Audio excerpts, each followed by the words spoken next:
But I remember sitting in the office with the statistician when she did the stats to compare the two groups, the outcomes, when we closed the trial.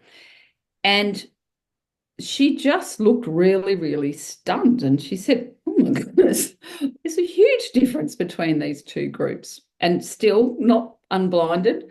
And we're like, "Really? You sure you haven't done something wrong?" And we checked and checked and checked. No, no, there's a big difference. And then when we unblinded it and saw that it was the dietary group that had this massive reduction in their depressive symptoms, such that a full third of them went on to achieve clinical remission.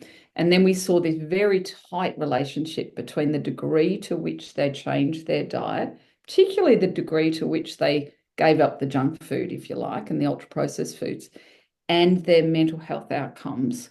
That was super exciting. And what I also loved with the SMILES trial that made me feel really good about it and feel like it was, as good as we could get at the time from the point of view and scientific rigor, is that we did an economic evaluation, and that showed that there was a roughly $2,000 cost saving per participant in the group that got the dietary support, because they saw the health practitioners less often.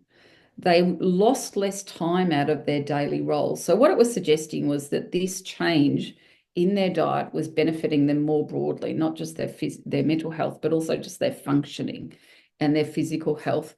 And then, of course, we'd also done a very, very, very detailed cost analysis of the diet that people were eating when they came into the study, which was, pretty poor, which is like most of the Western population, and the diet that we were advocating, which was really designed to be very accessible, very simple, very affordable.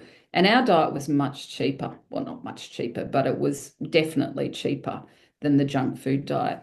So that really also pointed to the fact that you didn't have to have organic, fancy, vegetarian foods to experience a benefit.